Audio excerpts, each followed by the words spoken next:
The seating chart placed me at table 24, the absolute last row of the ballroom behind a decorative column that blocked most of the view.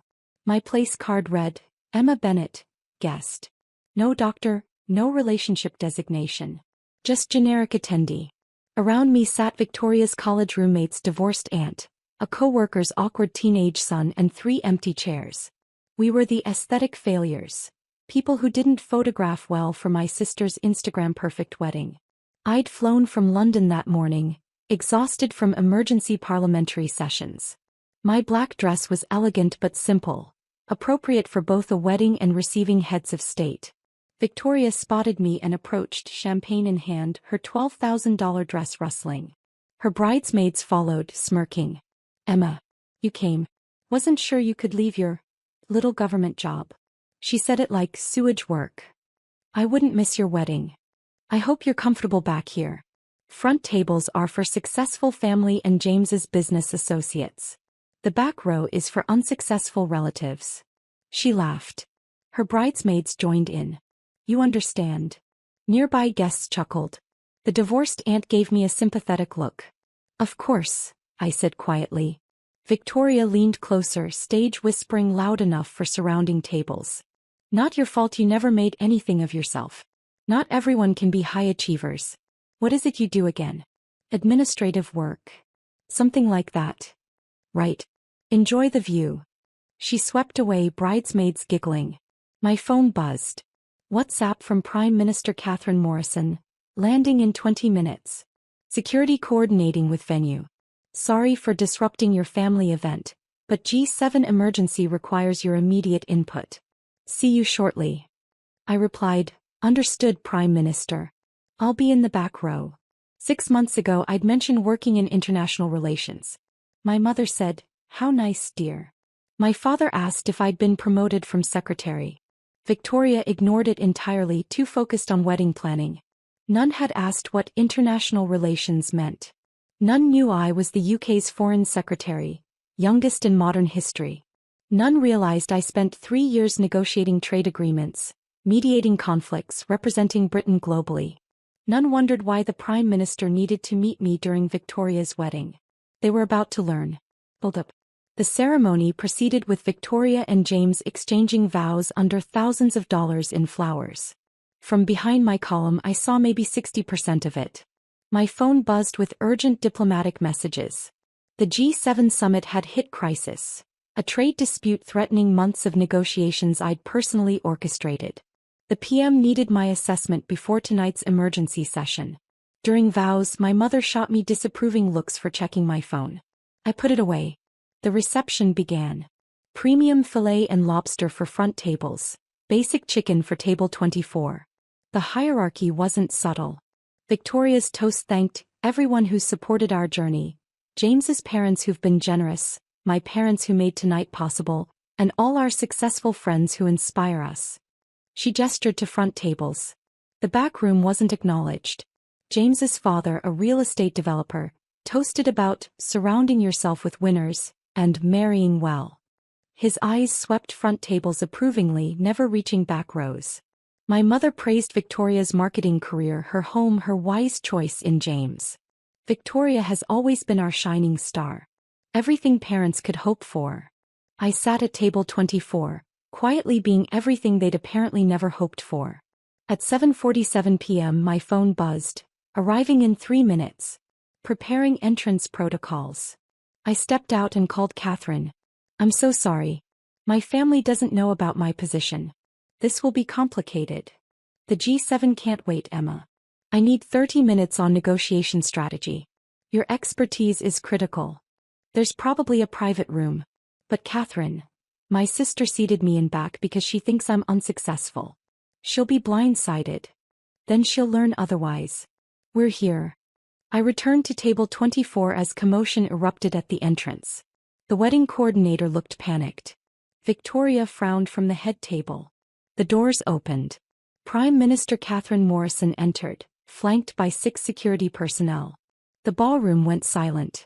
Catherine spotted me in the back corner and walked directly toward table 24, security following, guests staring. Foreign Secretary Bennett, she said formally. Apologies for interrupting, but the G7 situation has escalated. I need your assessment immediately.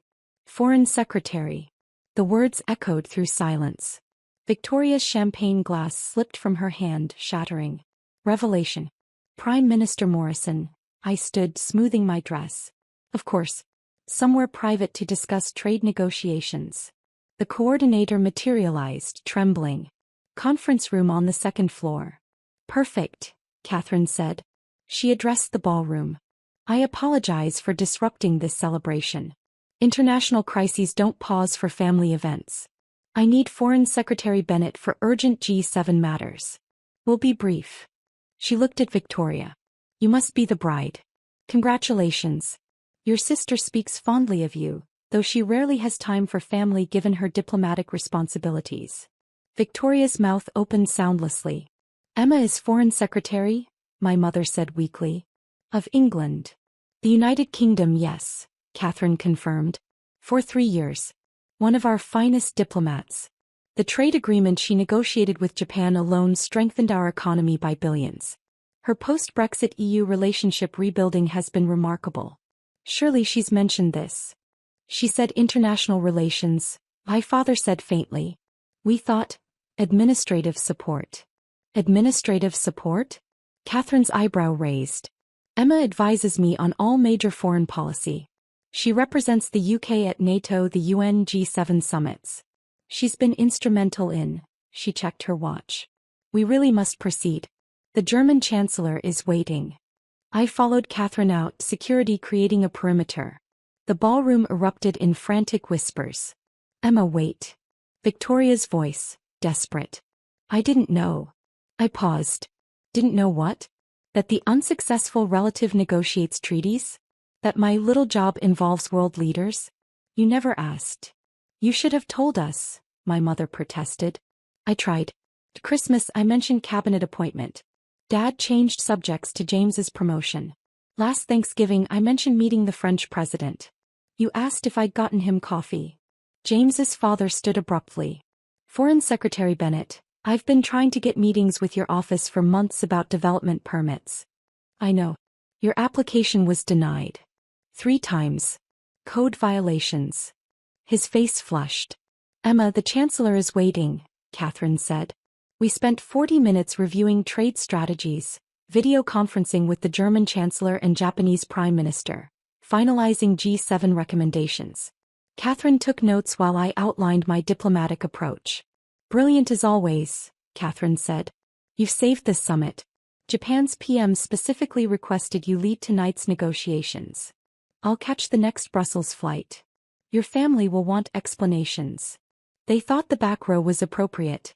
Let them sit with that. Returning to the ballroom, we found a completely changed atmosphere. Guests clustered with phones out, clearly Googling me. Victoria sat crying, makeup streaked. My parents looked shell-shocked. Catherine announced, "Thank you for your patience. Foreign Secretary Bennett departs shortly for Brussels for the emergency summit.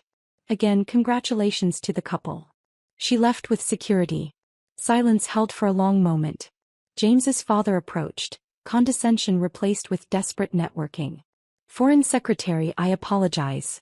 Perhaps we could discuss those permits." "No." Victoria appeared, mascara running. "Emma, please. Everyone's talking about how I put you in back. They're saying I'm an idiot. This is ruining my wedding." "You ruined it," announcing the back row was for unsuccessful relatives. "You just didn't expect that relative to outrank everyone in your front rows." "I didn't know." "You didn't care to know. There's a difference." My mother pleaded, "Surely we can discuss this as family." The Prime Minister made the scene. International diplomacy made the scene. I was content sitting quietly, but G7 crises don't check wedding schedules. Resolution. I left 30 minutes later, driving to the airport while my phone exploded with texts. "Victoria, you humiliated me. 200 guests talking about how I treated you. My wedding is ruined." My mother. "The country club is gossiping about why we didn't know. You've embarrassed us." James's father. "Please reconsider the permits. I didn't realize who you were." I responded to none. The G7 summit lasted 4 days. My negotiations resolved the crisis. International media covered it extensively.